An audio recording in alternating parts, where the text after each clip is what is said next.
y'all, and happy Wellness Wednesday. So, I've been meaning to make this video for a minute now, and I've just gotten lost in the sauce of research and everything else, and I have not had the time to do the research that I wanted to put in this video. But today I got time because I think that this is something that is very important to discuss. I don't think it's talked about enough, just like most of the stuff that I get on here and talk to y'all about. But it is sleep.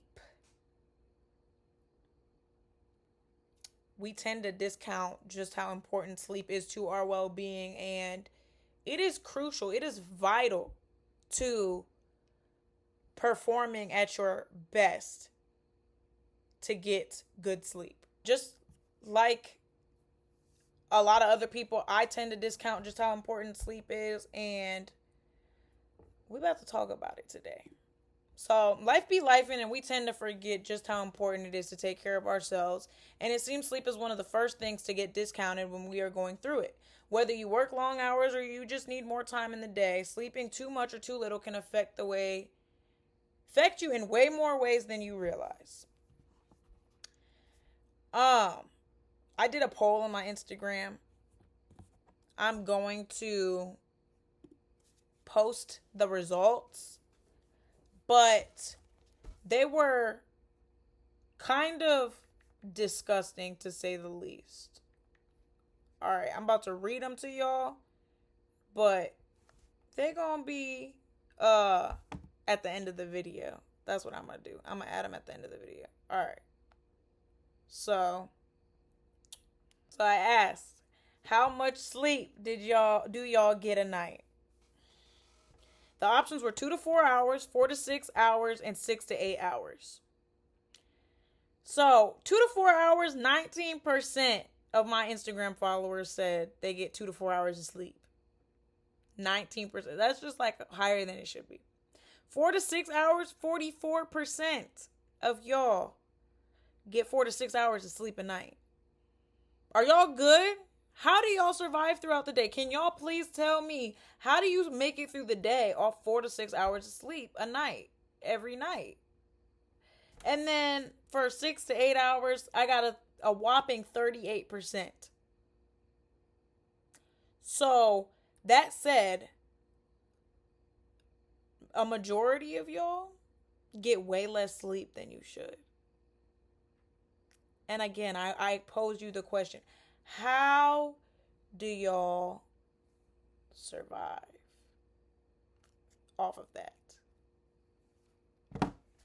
How? Because, oh baby, during the week, I need at least 6 to 8. And if I get less than that, I am going to be exhausted. I might almost fall asleep in my chair. I might, on my lunch break, have to take a little cat nap. Like, it's going to be something, because ain't no freaking way. I can't do it.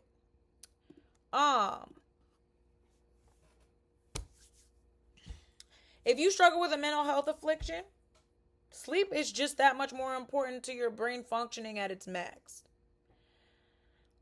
If you have bipolar disorder, depression, anxiety, any of these things that affect you day to day, they affect your moods, they affect the way you process stuff, depression affects everything. All of them affect everything, but at the end of the day, if you're dealing with something that, if you were to think of your brain like a hard drive or a computer, any mental health affliction is going to slow the brain's processing. So when you add the layer of not getting enough sleep, it's like taking your hard drive down like 50%. All you're doing is compiling two things that make it hard for you to function normally into one. And now you expect to function normally. You expect to work 8 hours or 10 hours. And I know some of y'all work 8 to 10 hours off of 4 to 6 hours of sleep. And then you expect to go home and still have enough time for yourself and get to bed at a reasonable time and not be angry or not blow up eventually, you're putting a lot on yourself. You're putting a lot on yourself that you don't necessarily have to.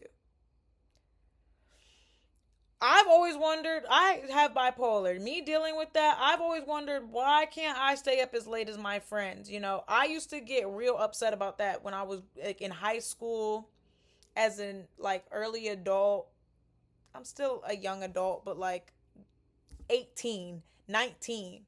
Why can't I be up all night? Why can't I do this? Why can't I do the things that they do? Because I'm not built like them. Because my brain's just not wired to do that. I can't tell you the shit that happens when I get too exhausted.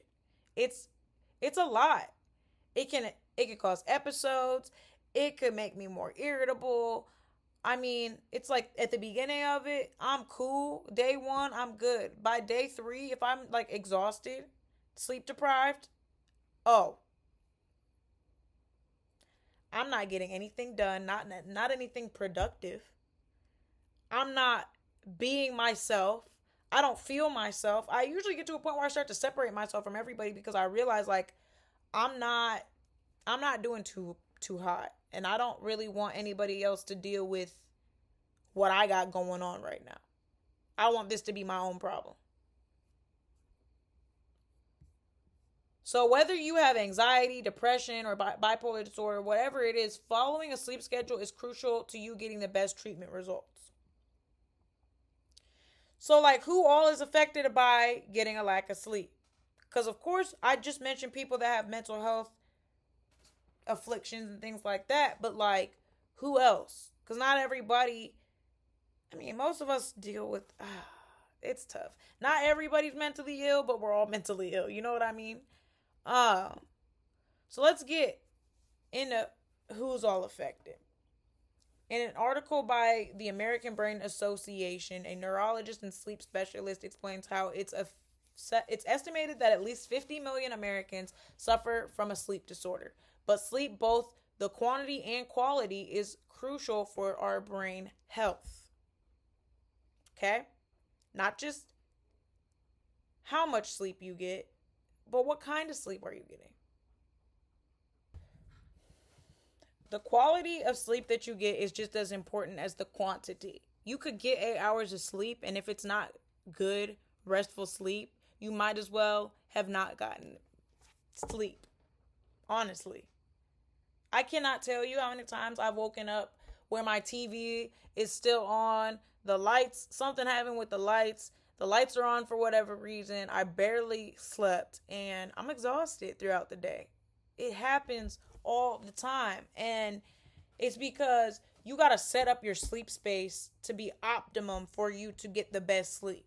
You don't want the TV on in the background to possibly have some loud commercial at 3 in the morning that wakes you up, or the possibility that you're consciously, your subconscious can still see and hear your surroundings. So when something is playing on the TV, like say you're watching YouTube videos and then one video comes up and it's not the best material for sleep. Maybe it's loud, maybe it's something that's maybe it's a song, maybe it's like explicit in nature and it's a lot for your brain. Your brain can still like absorb all that, and it could like manifest in your dreams. I've had it happen to me numerous times where like I'll have the craziest dream and I'll wake up and be like, what was even playing last night? Like it'd be the craziest YouTube videos, and I'm just like, gotta work on, making sure that I have my rain sounds or my whatever playing correctly, because man, you want to get the best possible sleep you can when you do go to sleep. Be intentional with it, just like you're intentional with everything else that you do throughout your day. If you're just sleeping to get to that next 8-hour point and you're not sleeping to get good rest, it's going to show eventually. It might not be today, it might not be tomorrow, it might not even be till you're in your late 30s, but whenever it is, it's going to matter. So I say it's better to take care of things sooner rather than later, and get ahead of the game, get on top of the curve, because our parents, they didn't have all this information so readily available for them to make the right decisions to, live their lives in the best way possible. We have it readily available to us, and I don't know that we're all looking for it or we all care about it, but it matters.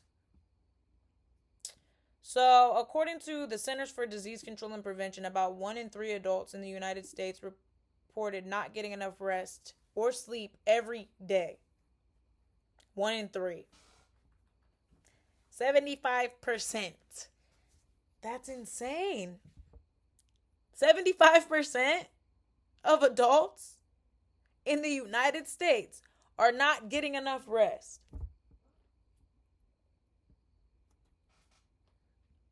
And y'all wonder why people are out here just doing crazy stuff, crashing out every other day, all sorts of stuff. And then you add all the other things that people do, DRUGSs and all other sorts of things, and it's like no wonder everybody's mentally ill. Nearly 40% of adults report falling asleep during the day without meaning to at least once a month. And an estimated 50 to 70 million Americans have chronic or ongoing sleep disorders. So like insomnia, sleep apnea, sleep paralysis, all sorts of different disorders that got to do with your sleep. That's insane. 40% of adults report falling asleep during the day without meaning to. Man, I'll tell you, I've been there before. Eyes wide open, in the middle of doing something, and I'm like, falling asleep there for a second. And you gotta wake yourself up. Especially if you drive or you do anything with heavy machinery or just anything in general. Do you know how terrifying that is? That you could just be doing something, or you could just be, sitting somewhere and get to falling asleep low key. If you don't get the right rest, you're way more likely to have things like that happen to you. So you got to be careful. And research has now shown a correlation between sleep disturbances and numerous neurological diseases. These include cognitive aging, dementia, stroke, Parkinson's disease, and others. Sleep deficiency can lead to physical and mental health problems, injuries, loss of productivity, and an even greater likelihood of death. To understand sleep deficiency, it helps to understand what makes you sleep and how it affects your health. The association between sleep and the brain health illustrates how one issue can be linked to multiple diseases. So, as far as understanding what makes you sleep and how it affects your health, we're going to get into circadian rhythms.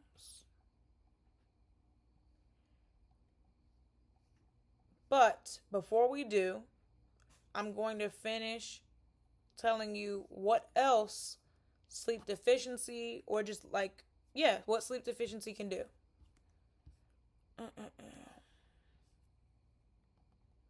So sleep deficiency can interfere with work, school, driving, and social functioning. You might also have trouble learning, focusing, and reacting. Also, you might find it hard to judge other people's emotions and reactions. Sleep deficiency can also make you feel frustrated, cranky, or worried in work or in social situations. So, anxiety. And just in general, not really being able to deal with people in the best way. Being cranky, not being able to focus, not being able to read people, those things are very troublesome throughout your day, especially when you're just trying to live life without any more added stress. We already have enough stresses to deal with. Adding another one of you having to deal with your functioning being slowed anymore, What's the point?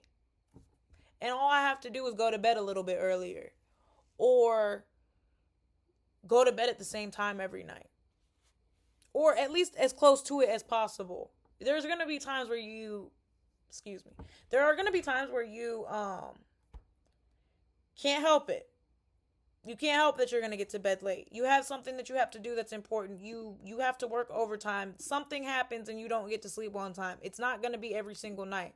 But the more you build the habit, the better likelihood that you can avoid a lot of these things that come along with you not getting enough sleep.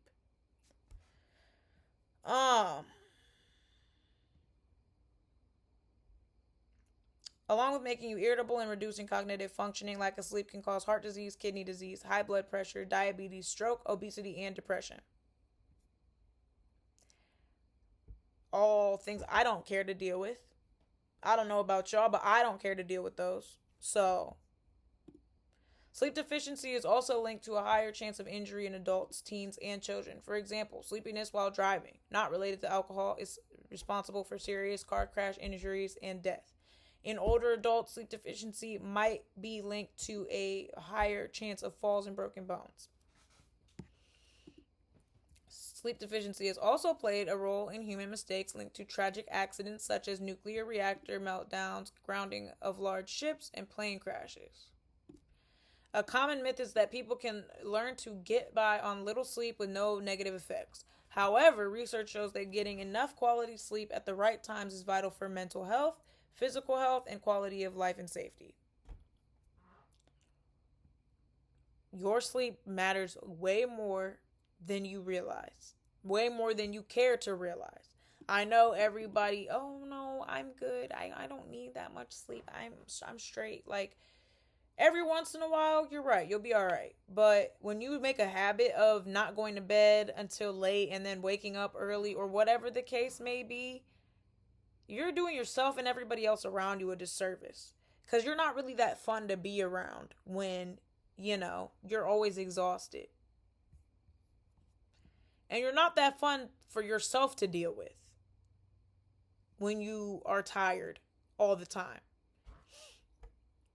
So let's talk about circadian rhythms, what those are and why they're important. So circadian rhythms are the master clock of the brain. I'm not too sure how to say this. Suprachiasmatic nucleus controls many systems of the body, exhibiting rhythmic activity patterns. Our body systems follow a cycle of rest and activity, synchronized with each other to help the body function. This means sleep is regulated by our bodies at the cellular and molecular level. Similarly, the circadian rhythm, or the nearly 24-hour biological rhythms, have been shown to be genetically regulated, and they exist in almost every cell of our body. So basically, when you wake up at 6 a.m. on the weekend, because you've been waking up at 6 a.m. every other day of the week, that's part of your circadian rhythms in action. Your body has a clock. Just like how we have a 24-hour clock on our phones, our body has a clock internally. And those are circadian rhythms. So when you mess up your sleep habits, or you have bad sleep habits, erratic sleep habits, whatever, your circadian rhythms are not able to function properly because your internal clock is all messed up. If I go to sleep at 9 one night, and then I go to sleep at 1 the next, and then I go to sleep at 2 the night after that, and then I go to sleep at 2 the night after that, and then I go back to going to sleep at 9, my clock is all out of whack. It's all over the place. So by the end of the week, I'm going to be tired. By the end of the week, things are going to be out of whack, just like my circadian rhythm is out of whack. But if I go to sleep at 9 p.m. every night, and I wake up at 5:30 a.m. every morning, and I keep doing that every night, soon enough, my body is going to get used to that, and I'm going to be tired automatically at 9. I'm going to be ready to wake up automatically at 5:30, and so on and so forth. But the more you put yourself in a position to mess up that internal clock, the more likely you're going to keep going to bed at 2, 3, 4, 5. You got to be up at 5 for something special. Like, mind you, if you work at an erratic schedule too, that'll mess you up as well. Say you work early at the beginning of the week and then you work late at the end of the week. That's going to mess your internal clock all the way up as well. Because not only is it about your sleep, it's about when you eat. It's about everything. It's about everything kind of being on a schedule. That's why it's important to have a schedule and try to follow that schedule day in and day out.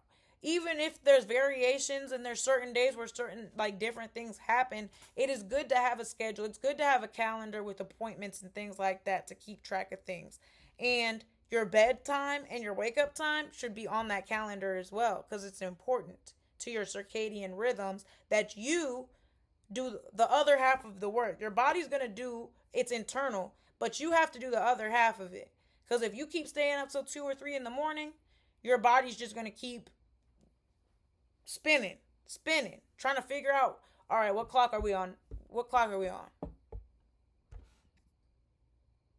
It's a two-way relationship. Our brain and bodies regulate our sleep and circadian rhythms. Equally so, our sleep and circadian rhythms affect our brains and bodies. Okay? That's basically what I just said, but that's how they want to put it. In order for us to make these work properly, we got to do the other half of the work. Sleep disturbances have a broad impact on our health and our body functions. They're also linked to increased risk for disease, including neurodegenerative disorders like Alzheimer's and Parkinson's. We're going to end here, and then I will come back to finish this video off. Alrighty, y'all. Welcome back. Sorry, I had some business to take care of, but let's get back into it. So, some data indicates that sleep and circadian rhythm dysfunction, such as fragmented sleep or night wakings, may be factors in these types of brain diseases. Basically, the illnesses that I listed previously. So, how can we combat lack of sleep? The good news is that since we now know that lack of sleep can be the root cause for, or at least a factor in a lot of these diseases and other risk factors, we can reduce the risk by changing our bad sleeping habits and replacing them with good ones. So for our bodies to function well, our internal rhythm needs to be in sync with our external exposure to light and darkness. So you don't got to go to sleep right when the sun goes down or wake up right when the sun comes up. But as close as you can be to those two events, when you wake up and go to sleep, the better off you are.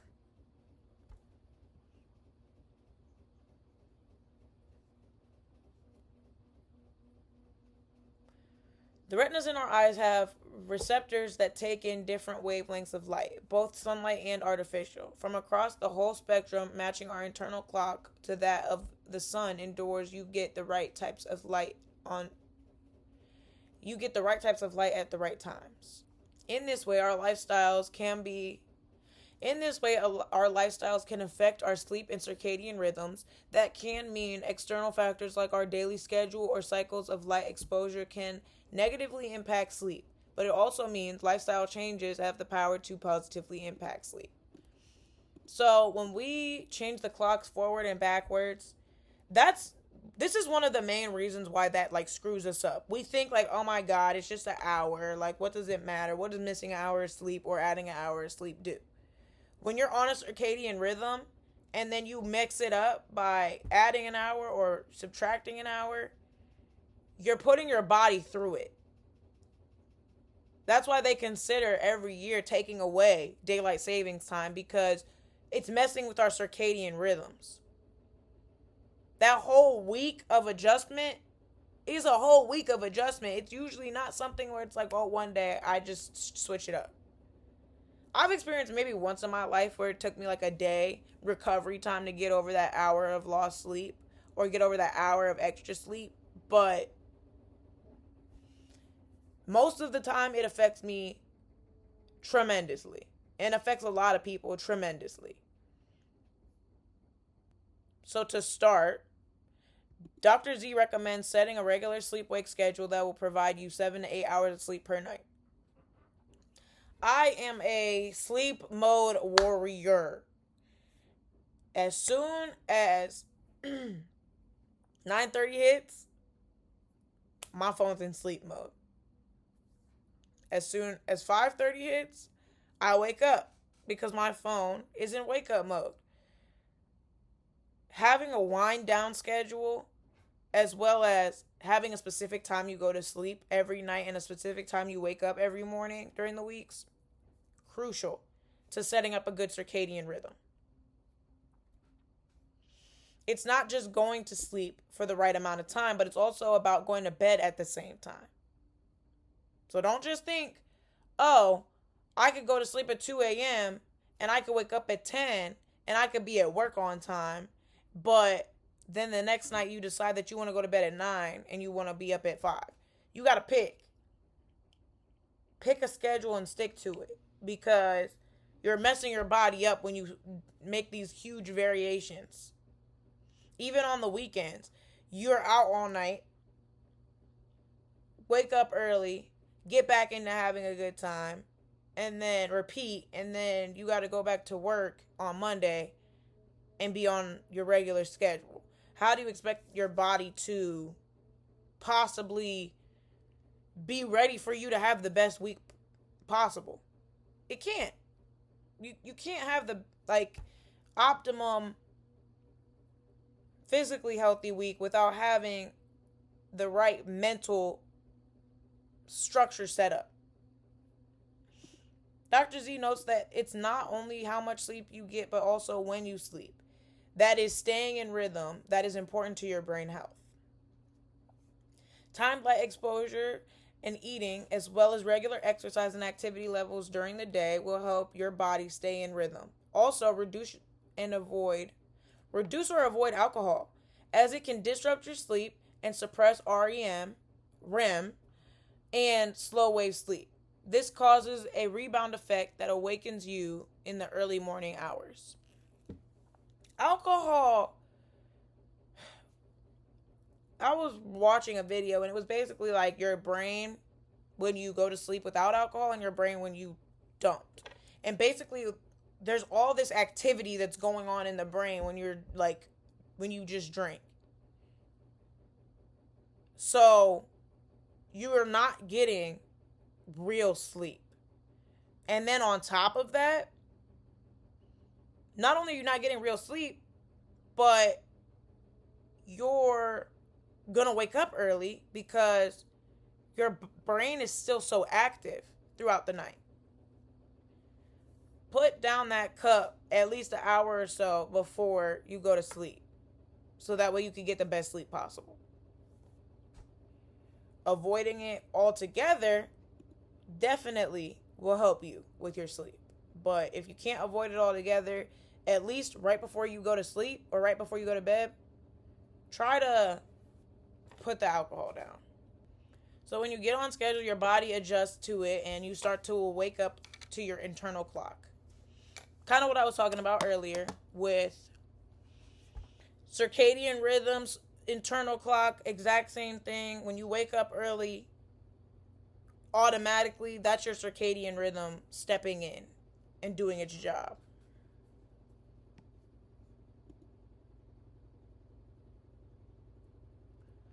So when you get on a schedule, your body adjusts to it and you can start to wake up to your internal clock. So how do you know you're getting enough sleep? You want to remember regularity is key. The general recommendation is 7 to 8 hours for adults. There are different mental health afflictions. More sleep and regular sleep schedule are vital for optimum brain function. I mentioned bipolar. Depression is another one of them. If you're depressed and you're not getting enough sleep, you're really setting yourself up for the worst possible outcome. Like a baby, you need to cherish your soul. You need to nurture your soul. When you can tell you need rest, get rest. When you can tell that you need to put more work into something, do that. Your body will give you the cues that you need. Listen to it, take it seriously, because I can't tell you how many people say, well, now I'm in my 30s and everything that I did in my 20s is eating me up. And I hate to hear it. I don't want to be at a point where I look back 10 years and I'm mad because of the decisions that I just kept making over and over and over again, and I could have changed them. I don't want to do that. So, how do you know you're getting enough sleep? Consider how you feel during the day. Are you able to stay awake and attentive and carry out your daily activities? And since we can't get regular image of our brains, these daytime indicators will help us gauge how much sleep we need. So again, listen to your body. When you're tired, go to sleep. Don't force yourself to stay up. When you're ready to wake up, wake up. Over time, you'll get an idea of how many hours a night that you need to function at your best. For me, it's a good 7 to 8 hours. 6, it's my absolute least. Absolute least. You figure out what time frame is good for you and stick to it. And don't just go off of, oh, well, I can function. Can you function at your optimum? What amount of sleep allows you to function at your optimum? Because I don't care if you can function. Yeah, we can all function as far as we can move our bodies and move our mouths. But if you're not properly processing things the way that your brain is normally supposed to, that's what I mean when I say can function.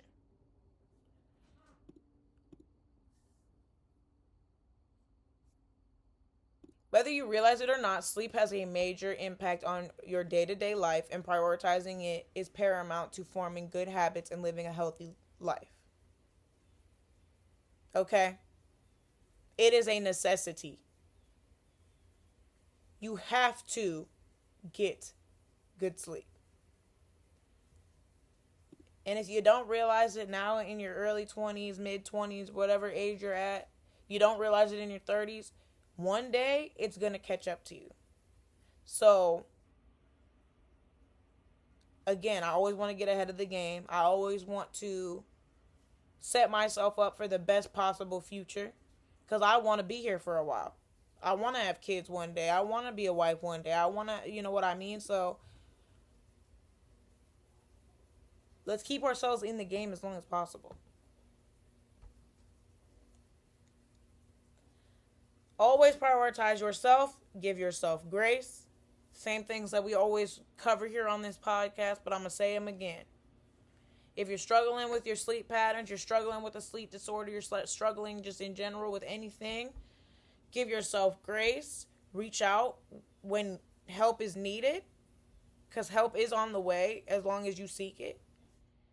And I'm going to remind y'all to like, comment, and subscribe. Tell me what y'all thought in the comment section about this video, how much sleep that you get a night, and if you've noticed any positive impact from getting more sleep at certain times in your life. That said, thank you for coming back to Tab Space, and I'll see you guys in my next video. Bye.